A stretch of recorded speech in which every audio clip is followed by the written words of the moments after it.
salue dans le beau et précieux nom de notre Seigneur Jésus. Aujourd'hui, faire connaissance avec les portes qui donnent accès à une vie pleine et abondante et comment les ouvrir, voici notre thématique. Dans la vie, il y a des portes qu'il faut absolument gérer. Certaines sont ouvertes et cependant ont besoin d'être fermées, alors qu'il faut ouvrir celles qui interdisent l'accès aux bénédictions. Nombreuses sont les villes où l'accès est réglementé par de grandes portes. Cela veut dire que l'accès et la sortie sont réglementés. Chaque maison ou certains magasins ont aussi une ou plusieurs portes. Mais bien que parfois multiples sont les portes d'accès, l'accès est tout de même contrôlé. Disons simplement que rien dans la vie ne fonctionne au hasard. Mais au-delà des portes visibles, il y a aussi des portes invisibles qu'il ne faut pas ignorer. Que l'on fasse le choix de les reconnaître ou de les ignorer, elles sont pourtant réelles. Il y a des portes qui donnent accès à la vie, mais il y a aussi celles qui donnent accès à la mort ou à beaucoup de problèmes. Il se peut parfois que la porte de la réussite de certaines personnes soit tout à côté d'eux, mais tant que Dieu ne leur ouvre pas les yeux et les amène à prendre conscience de cette proximité, le risque de ne jamais en jouir restera grand. Pourquoi certaines portes restent-elles parfois toujours fermées? Comme nous venons de dire, il y a des portes qu'il ne faut jamais négliger. Pour entrer par exemple dans sa destinée, avoir du discernement afin de pouvoir décider où, au bon moment ou être présent au bon endroit précis est important. Alors que certaines portes sont tout à côté de nous, pour d'autres, ils doivent quitter leur famille et quitter leurs relations d'amitié, comme c'était le cas d'Abraham, qui devait obéir à Dieu à l'âge de 75 ans, c'est-à-dire quoi? Qu'il devait quitter 75 années de relation et aller vers sa destinée. Et les portes qui donnaient accès à ces bénédictions n'étaient donc pas situées dans sa patrie. Parlant de ce qui peut fermer ou ouvrir les portes, reconnaissons qu'il y a des portes qui seront fermées devant certaines personnes simplement à cause de leur comportement. Pour d'autres, les multiples bagarres et injures vont leur fermer malheureusement de belles portes qui devraient s'ouvrir.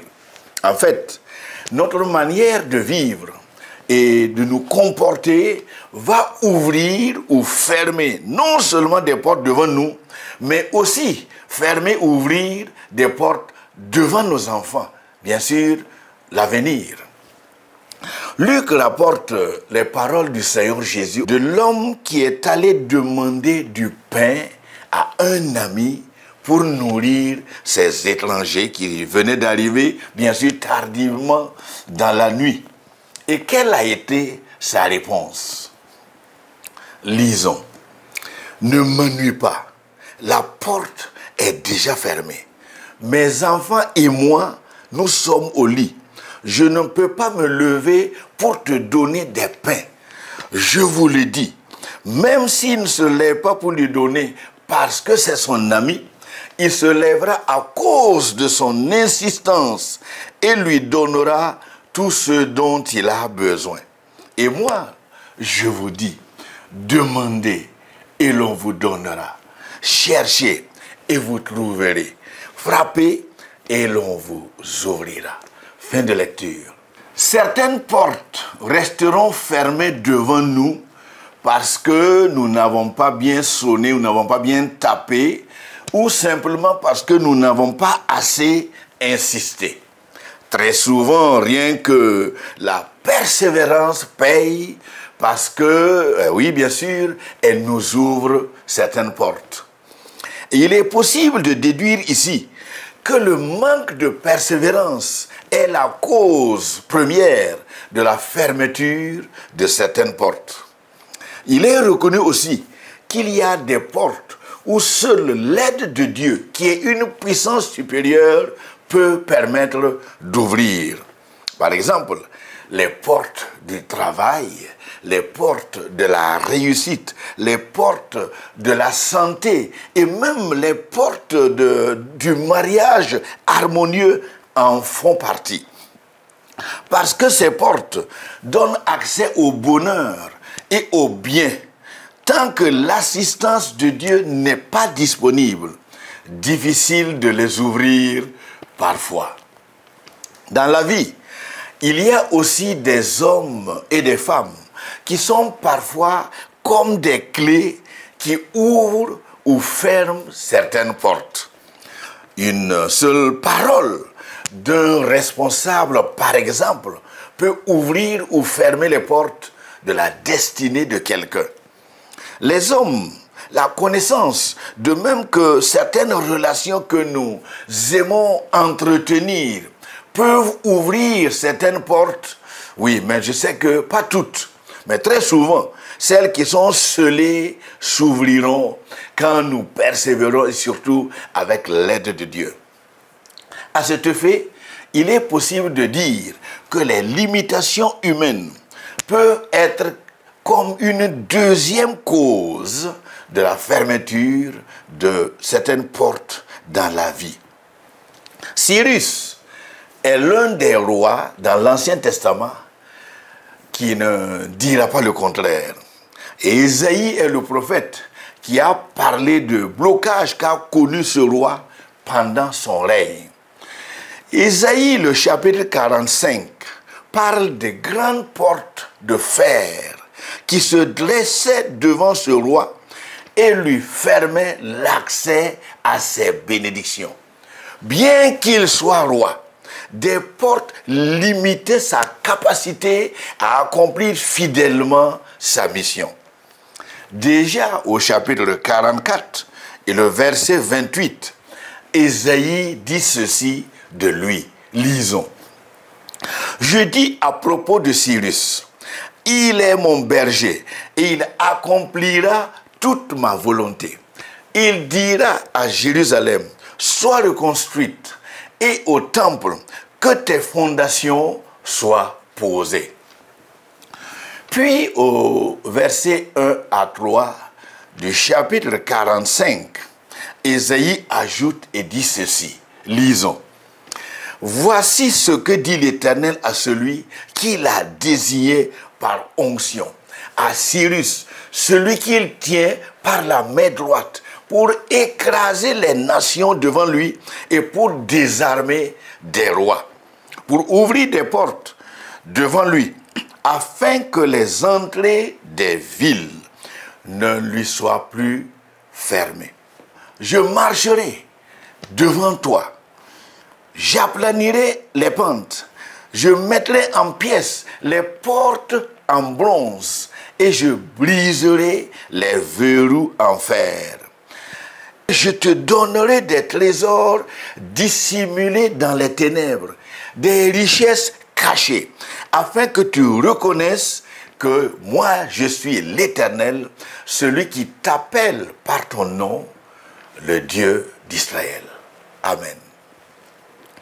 Une bonne lecture de ce texte permet de comprendre sans hésitation que dans la vie, seul Dieu peut gérer ces portes fermées qui interdisent l'accès à la prospérité. Invisibles sont ces portes, cependant, elles sont réelles.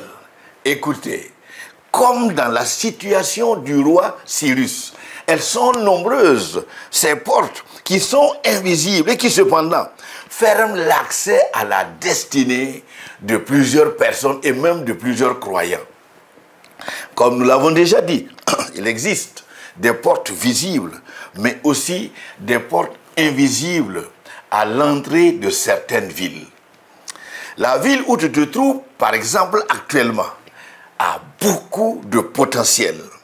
Et lorsque nous parlons de potentiel, c'est qu'il y a parfois beaucoup d'opportunités de réussite. Cependant, ce n'est pas parce que nombreuses sont les opportunités qu'elles profitent à tout le monde. Les opportunités de travail peuvent être nombreuses, mais souvent difficiles d'expliquer pourquoi elles peuvent ne pas profiter à tout le monde. Être, par exemple, dans une ville prospère ne veut pas dire forcément que l'on va devenir riche. D'ailleurs, dans la ville où vous êtes, il y a des gens qui sont riches, mais y habiter ne rend pas riche automatiquement. Il est possible d'habiter une ville pleine de richesses et cependant jouir difficilement de ces richesses. Ils sont nombreux, ceux et celles qui sont dans des endroits à potentiel élevé, mais les portes d'accès à ces richesses leur restent malheureusement fermées. Ce n'est donc pas le fait d'être dans un endroit où il y a beaucoup de richesses que l'on devient automatiquement riche. Tout comme dans le cas du roi Cyrus que nous venons de lire, l'inexplicable ne peut trouver de solution que lorsque l'on fait appel à celui qui a autorité sur tout dans l'existence. Il est possible d'habiter là où il y a de l'abondance, mais ce pays ou cette ville peut refuser l'accès à sa prospérité. Prospérer peut être une gageure pour un grand nombre de personnes. En d'autres termes, il est possible d'habiter une ville et cependant, bien sûr, voir ses portes fermées, les portes de bénédiction. La ville ne s'ouvre pas à vous. Écoutez, le roi Cyrus dira à quelqu'un qu'évoluer sous un ciel fermé d'airain sera difficile. Cyrus a bien compris cela. Ils sont nombreux parfois à vouloir évoluer sous un ciel fermé. Votre ciel est fermé et en d'autres termes, vous êtes peut-être sous embargo sans le savoir. Une relecture de la prophétie d'Ésaïe 45 nous permettra encore de bien comprendre. Et je lis encore une petite partie. Voici ce que dit l'Éternel à celui qui l'a désigné par onction, à Cyrus, celui qu'il tient par la main droite pour écraser des nations devant lui et pour désarmer des rois, pour ouvrir des portes devant lui, afin que les entrées des villes ne lui soient plus fermées. Et Dieu le rassure et dit qu'il marchera lui-même devant Cyrus. Et il mettra en pièces les portes en bronze et surtout les verrous, les cadenas de fer qui retiennent fermées ces portes. Il les brisera. Waouh, c'est formidable. Et la suite de la prophétie dit qu'il y a des trésors enfouis, c'est-à-dire des trésors qui sont dissimulés par le monde des ténèbres, des richesses cachées par le monde des ténèbres. Et Dieu rassure Cyrus que c'est lui l'Éternel qui va les ouvrir, les dévoiler et lui permettre d'avoir accès.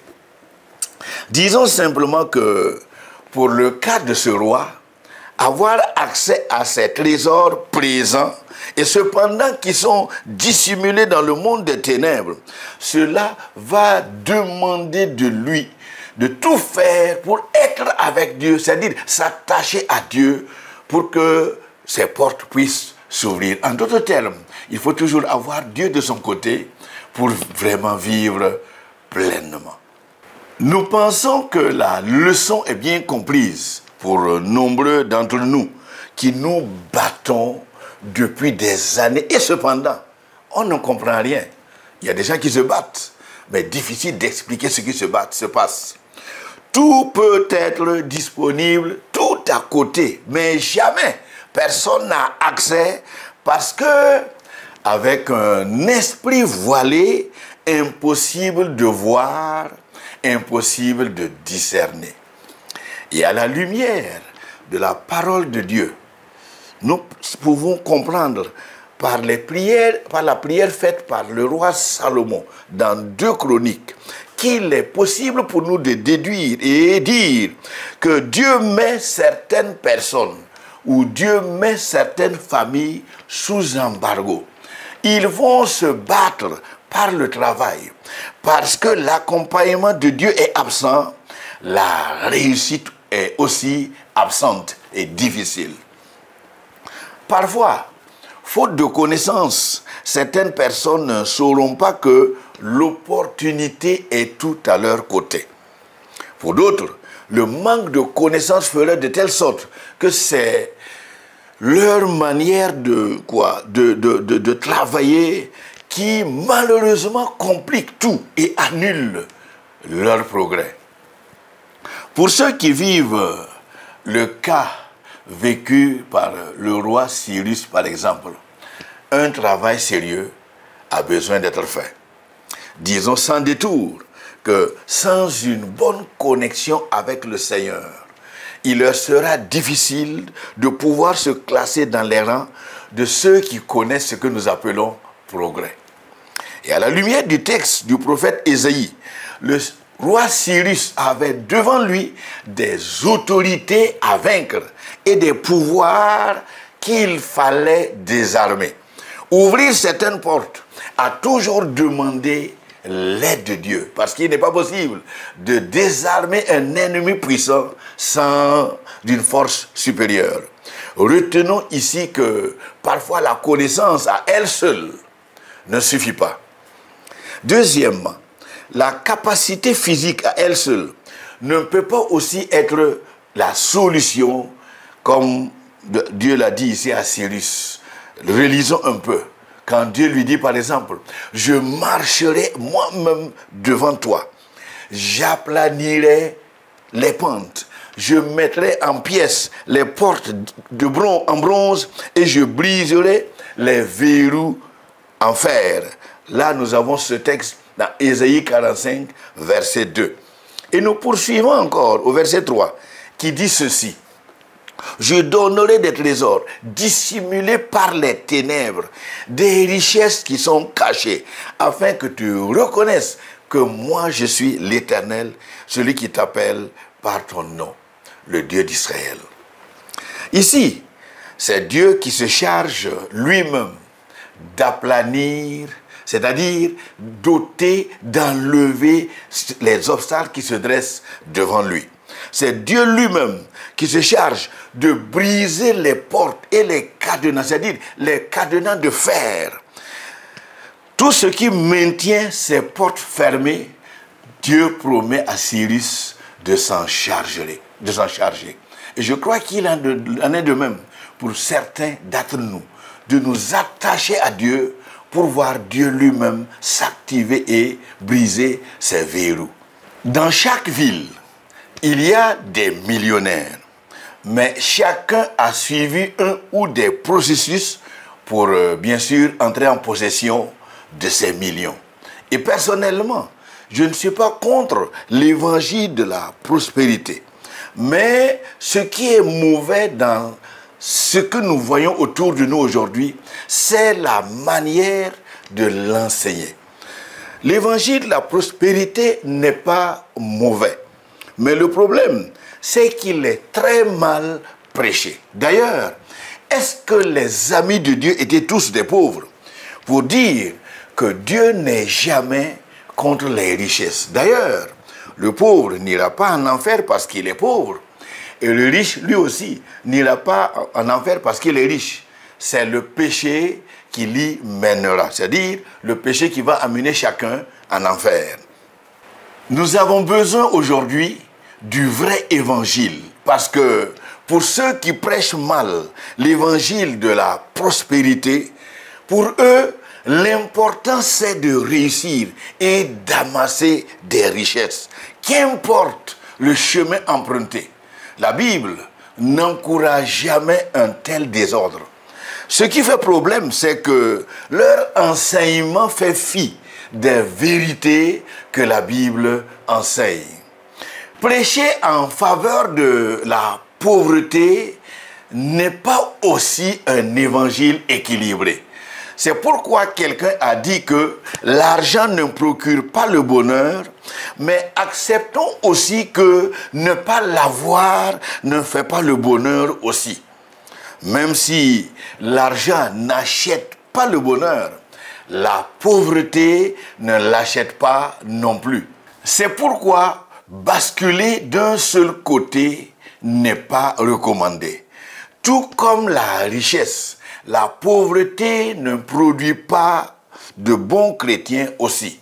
D'ailleurs, à bien comprendre ce qu'enseigne la Bible, les déficits et le manque de moyens ne font-ils pas partie des signes de malédiction cités dans la Bible? Et pour revenir à notre thématique, reconnaissons qu'il y a de mauvaises portes qu'il faut nécessairement fermer. Il y a des portes qui, au lieu de donner accès à la réussite, elles ouvrent directement vers le mal. Elles ouvrent directement vers la mort. Elles ouvrent directement vers des maladies et vers la destruction. Et il est nécessaire de faire attention avec ces portes et surtout de veiller à vite les fermer. L'auteur du livre des Proverbes avertit des dangers d'une porte. Et c'est une porte qu'il faut absolument éviter, et mieux, il faut la fuir. Et il exhorte du verset 8 à 10 de son 5e chapitre, et il dit ceci, nous allons lire ensemble. Passe loin de chez elle, et ne t'approche pas de la porte de sa maison. Sinon, tu livreras ta dignité à d'autres, et tes années à un mari sans pitié. Sinon, des étrangers vont se rassasier de tes biens et du produit de ton travail dans la maison d'un autre. Sinon, tu gémiras et près de ta faim, quand ta chair et ton corps dépériront. Fin de lecture. Le texte ne passe pas par 4 chemins. Il insiste de ne pas s'approcher de la porte de sa maison. Sinon, tu vas livrer ta dignité et ta longévité à d'autres personnes. Dans la vie, pour avoir accès à l'autoroute de la vie, il y a des portes qu'il faut nécessairement fermer. Ce sont des portes de malédiction, des portes qui attirent des malédictions, des portes qui donnent directement, même parfois, à la mort. Insistons qu'il est urgent de faire attention avec ces portes et surtout de veiller à ne pas les ouvrir. Et avant de conclure cette émission, montrons une clé qu'il est bien de connaître. Pour nous qui sommes chrétiens et qui savons que nous ne sommes pas sous embargo et qui cependant rien ne marche, voici une clé qu'il faut nécessairement activer pour ouvrir certaines portes. Je le répète, c'est une clé qui ouvre ton ciel. Et si tu sais que tu n'es pas sous embargo et que cependant tu réussis difficilement, il faut activer cette clé. Disons d'abord qu'il faut revoir la qualité de votre obéissance à Dieu. C'est-à-dire faire de telle sorte que notre obéissance parle en notre faveur devant Dieu. Il est nécessaire de savoir qu'aimer ce que Dieu n'aime pas a toujours fermé des portes devant certaines personnes. Pour certains croyants d'ailleurs, le fait de vivre dans le péché joue négativement sur l'activation des clés qui donnent accès à une vie pleine et abondante. Pour d'autres, qui cependant sont chrétiens, mais décollent dans la vie difficilement. La méchanceté, par exemple, dans la vie d'une personne ne fait que renforcer quoi? Ce que nous appelons comme galère. Prendre l'engagement d'arrêter ce que Dieu n'aime pas dans sa vie a toujours poussé Dieu à ouvrir les vannes du ciel et bénir ses enfants. Une deuxième clé qu'il est bien de connaître, c'est la fidélité dans la dîme et les offrandes. Voici une clé qui ouvre plusieurs portes et surtout qui parle en notre faveur devant Dieu. Écoutez, nous vous encourageons à ne pas sous-estimer ce qu'enseigne la parole de Dieu, la Bible. Elle a été et reste le manuel qui sert de guide, qui sert de référence pour mener une vie pleine et épanouie sur cette terre que Dieu a créée. Moi qui vous enseigne, je sais ce que veut dire activer ces leviers. Comme de toujours, ça a toujours bien marché. Et d'ailleurs, je peux ajouter, ça a toujours bien marché dans ma vie. Il faut que notre fidélité, il faut que votre fidélité dans le prélèvement de la dîme parle en votre faveur devant Dieu. Retenons que c'est la fidélité qui a toujours nourri et renforcé l'alliance qui lie le croyant avec son Dieu. Une troisième clé qu'il est bien de connaître et qui cependant ouvre de grandes portes qui donnent accès aux bénédictions de Dieu, ce sont les bonnes œuvres. Parce que, à la lumière de la parole de Dieu, les bonnes œuvres ne procurent pas le salut, mais elles sont comme des clés qui ouvrent les portes des bénédictions. Écoutez bien, ce n'est pas nouveau, puisque ce n'est pas aujourd'hui seulement que cette clé fonctionne bien. La Bible dit que les bonnes œuvres et les prières de Corneille ont parlé devant Dieu en sa faveur. Dans ce livre, le livre des Actes des Apôtres, au chapitre 10, l'ange envoyé par Dieu à Corneille a dit que ce sont ces bonnes œuvres qui ont parlé en sa faveur. C'est pourquoi il a été envoyé pour qu'il n'entre pas dans le séjour des morts sans recevoir le salut que donne le Seigneur Jésus. Jusqu'aujourd'hui, Dieu a toujours veillé sur ceux qui prennent en compte avec sérieux les bonnes œuvres. Ajoutons que exercer l'hospitalité et aimer recevoir des invités ouvre aussi des portes. Abraham, qui aimait faire entrer des étrangers chez lui, donnera des leçons à qui souhaite l'entendre. Même s'il n'est pas facile aujourd'hui d'exercer l'hospitalité partout, Abraham dira que cependant, c'est à une des visites des étrangers que la confirmation de la bonne nouvelle sur la venue de l'enfant qui tardait à venir, cette nouvelle est tombée. Avec toutes ces informations, nous pensons que les portes verrouillées ne doivent plus tenir devant les Cyrus, devant certaines personnes. D'ailleurs, lorsque nous nous attachons à Dieu de manière ferme, c'est lui qui se charge de démolir les portes, même si elles sont verrouillées, comme c'était le cas devant le roi Cyrus. Qu'il soit permis à quelqu'un qui a choisi de mettre en application ces enseignements, de voir ces portes de fer tomber désormais devant lui. Cyrus a vu Dieu gérer ces portes, les portes de fer fermées devant lui. Toutes les portes qui lui empêchaient l'accès à ses bénédictions, aux trésors cachés, Dieu a décidé de les déboulonner et de lui donner accès. Avant de terminer, précisons encore ce que le Seigneur Jésus a dit de lui-même, qu'il est la porte.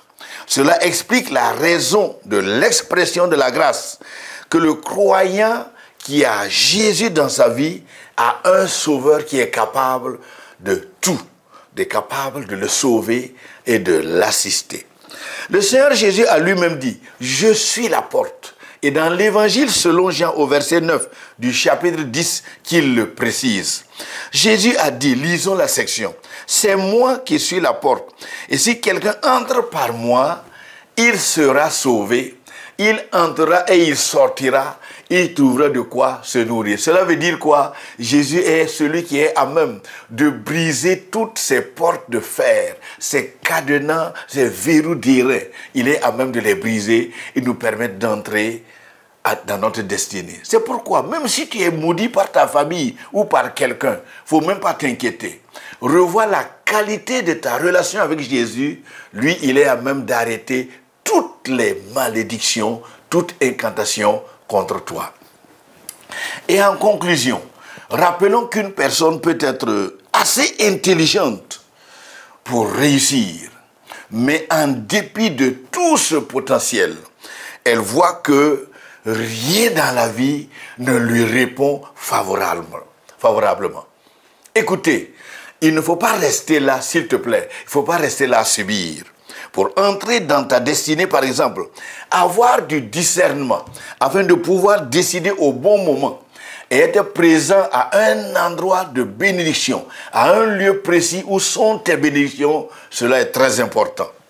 Chercher à connaître pourquoi il y a absence d'évolution dans sa vie ne relève pas de la responsabilité d'une autre personne. Lorsque les conditions de vie n'évoluent pas positivement dans votre vie, c'est qu'il y a des portes qui sont fermées quelque part. Je vous encourage donc à ouvrir les yeux spirituels et chercher à connaître les raisons qui empêchent Dieu de vous aider à avoir accès à vos bénédictions, comme il avait décidé d'en faire avec Cyrus le roi. Que Dieu vous accompagne et que Dieu nous bénisse.